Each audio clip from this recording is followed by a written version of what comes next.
تصور کرتے ہیں کہ آپ غزہ کے باشندے ہیں۔ آپ اپنی فیملی کے ساتھ اپنے گھر میں آرام کر رہے ہیں۔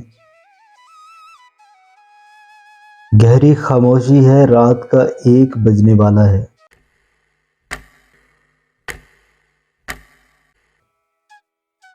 آپ پرسکون لیٹے ہوئے ہیں اور اگلے ہی لمحے آپ کی چھت پر ایک راکٹ فائر ہوتا ہے۔ اس سے اگلے لمحے آپ کا پورا خاندان فنا ہو چکا ہے۔ آپ ابھی زندہ ہیں، ذرا ہوش میں ہیں، خون بہہ رہا ہے۔ آپ اٹھتے ہیں، اپنے بچوں کو ڈھونڈنا شروع کرتے ہیں، اپنی فیملی کو پکارتے ہیں مگر کوئی جواب نہیں دے رہا۔ آپ کی پوری فیملی اسی چھت کے نیچے دب چکی ہے جو چھت ان کی حفاظت کی ذمہ دار تھی۔ آپ ملبے کو اٹھانا چاہتے ہیں مگر آپ میں اتنی طاقت نہیں ہے کہ اس بھاری ملبے کو ہٹا سکے۔ وہ گھر جو آپ کو سکون دیتا تھا اب اذیت کی داستان بن چکا ہے۔ آپ چیختے ہیں، چلاتے ہیں، آپ کی سانس اکھڑ رہی ہے، آپ رونا چاہتے ہیں، آپ چیخنا چاہتے ہیں اور اگلے ہی لمحے ایک اور راکٹ آپ ہی کی چھت پر فائر ہوتا ہے۔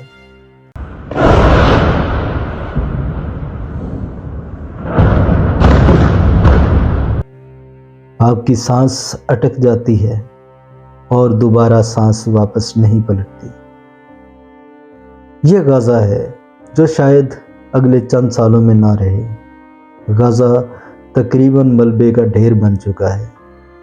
غزہ جہاں پہ بچے گھروں سے نکلتے ہیں تو ان کے واپس لوٹ آنے کی امید نہیں ہوتی۔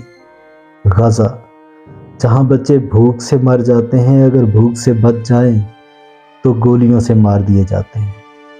غزہ جو آپ کا گھر ہے، آپ کی زمین ہے مگر آپ اپنے گھر کی زمین پر قدم رکھنے سے گھبرا رہے ہیں، کیونکہ گھر تو آپ کا ہے مگر اختیار آپ کا نہیں ہے۔ زمین آپ کی ہے لیکن قابض کوئی اور ہے۔ آپ کمزور ہیں، وہ طاقتور ہے۔ آپ کا گھر آپ کے لیے جیل بن چکا ہے۔ غزہ جس کی لمبائی قریباً 25 میل اور چوڑائی 7 میل ہے، یہ دنیا کا سب سے گنجان آباد خطہ ہے جہاں پر 2.3 ملین لوگ آباد ہیں، جس میں سے نصف کے قریب بچے ہیں۔ غزہ کو 2 بارڈر لگتے ہیں۔ 23 میل کا بارڈر اسرائیل کے ساتھ ہے جبکہ 7 میل مصر کے ساتھ ہے۔ دونوں بارڈر پر سخت سیکیورٹیز ہیں، تاہم اسرائیل کے بارڈر پر سب سے سٹرانگ ملٹری تعینات ہے۔ غزہ سے نکلنا تقریباً ناممکن ہو چکا ہے کیونکہ اس کے لیے اسرائیلی اتھارٹیز سے آپ کو پرمٹ لینا پڑتا ہے اور اس پرمٹ کا حصول تاحال تقریباً ناممکن بن چکا ہے۔ 2012 میں جاری شدہ پرمٹ کی تعداد 92% تھی، 2014 میں 62% اور 2017 میں جاری ہونے والے پرمٹ صرف 52% تھے۔ غزہ کا پورا کنٹرول اسرائیل کے پاس ہے۔ غزہ کی 70% آبادی بے روزگار ہو چکی ہے۔ اگر ان کے پاس کوئی روزگار بچا ہے تو وہ ہے بمباری سے تباہ شدہ مکانات کا ملبہ، سٹیل، سکریپ اور پلاسٹک وغیرہ اکٹھا کرنا اور بیچنا۔ یہاں کے گھروں میں اوسط 10 سے 12 بچے ہیں اور ان بچوں کی کثیر تعداد کسی نہ کسی معذوری کا شکار ہے۔ کسی کی آنکھ نہیں ہے، کوئی سماعت سے محروم ہے تو کوئی چلنے سے محروم ہے۔ یہاں کے ہاسپٹل تقریباً تباہ ہو چکے ہیں اور جو باقی ماندہ ہاسپٹل بچے ہیں وہاں پر مزید زخمیوں کو داخل کرنے کی جگہ نہیں ہے۔ غزہ میں اگر اب بھی کوئی چیز پختہ ہے تو وہ لوگوں کا ایمان ہے جو اتنی مشکلات کے باوجود ڈٹے ہوئے اور اپنی آزادی کے لیے لڑ رہے ہیں۔ وہ روز گولیاں کھاتے ہیں مگر امید نہیں چھوڑتے۔ وہ اپنی آزادی کے لیے لڑ رہے ہیں اور پچھلے 75 برس سے لڑتے آ رہے ہیں۔ میں بطور انفلوئنسر اپنے ولاگز میں فلسطین کے لیے اظہار ہمدردی، اظہار یکجہتی کر سکتا ہوں اور اسرائیل کے عمل کی مذمت کر سکتا ہوں، مگر ہم ٹرینڈز کو فالو کرنے والے لوگ ہیں۔